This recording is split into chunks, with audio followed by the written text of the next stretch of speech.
Ahorita la pregunta para Pedro, volviendo a la Bueno, realidad. don Pedrito, ¿cuáles son las consecuencias de que se hubiera hundido la reforma laboral, su merced?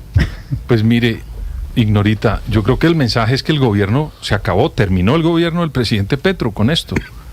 Y no termina bien, porque no logró pasar las leyes en la segunda cámara de un Congreso bicameral. Y de ahí la importancia de tener un Congreso bicameral, precisamente, para que no pase una ley en una sola cámara, sino que haya un debate y donde las leyes salgan bien armadas y con el consenso de los representantes indirectos del pueblo. Es que a los parlamentarios los eligen los colombianos en un voto. Entonces esos señores tienen la legitimidad de tramitar las leyes y también de negarlas, como la que ocurrió con la reforma laboral. Esa es la primera consecuencia, que el gobierno terminó y fracasó en su manejo, sobre todo en el Senado. Entre otras cosas, Ignorita y Jorge Alfredo, me llamó la atención la ausencia del ministro Benedetti de esa comisión. Yo sí. Porque él debería manejar la política. Y le dejó allá al doctor Sanguino, el ministro de Trabajo, esa tarea, y él hizo mutis por el foro, el doctor Armando Benedetti, ministro del Interior. Me llamó la atención la ausencia. Lo otro, Ignorita, es que creo que la calle se está agotando, ¿sabe? Porque tanta amenazadera del presidente que iba a sacar a la población para frenar las reformas y para tratar de comenzar a tramitar una consulta popular para esa reforma, y resulta que de todas maneras los congresistas hicieron lo que tiene que hacer un congresista cuando tiene argumentos políticos, técnicos y financieros de esa reforma. Se la hundieron, y se la hundió la mayoría de una comisión.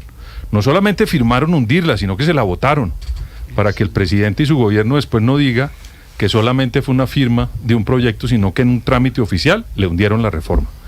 Y el presidente tiene que entender que su gobierno se acabó, que la calle no le está funcionando, y lo más importante, Ignorita, si quieren hacer política hacia adelante, tienen que tener en cuenta que las reformas sí se hacen, claro que se hacen, pero tienen que hacerse por consenso. Yo les recuerdo que aquí en Colombia, no hace 200 años, sino en el 2016, un señor, Juan Manuel Santos, armó unas mayorías y pasó un proceso de paz. ¿Cómo no? Y pasó un proceso de paz importantísimo en Colombia. Claro. Y no hubo calle. Cuando se metió a la calle, se metió en problemas por haber hecho ese tal plebiscito por la paz. Sí, ahí es donde se metió enredó todo. Él mismo se metió en ese problema. ¿Cómo no? Pero el presidente pasó eso por el Congreso, le pasaron el fast track, le pasaron el proceso, y lo hizo en este país con el Congreso de Colombia. No se inventó otro Congreso, lo hizo aquí en Colombia. Eso es para decirle que cuando un gobierno tiene inteligencia política y tiene sobre todo inteligencia emocional en el manejo del poder, puede en Colombia pasar reformas, como lo hizo Juan Manuel Santos.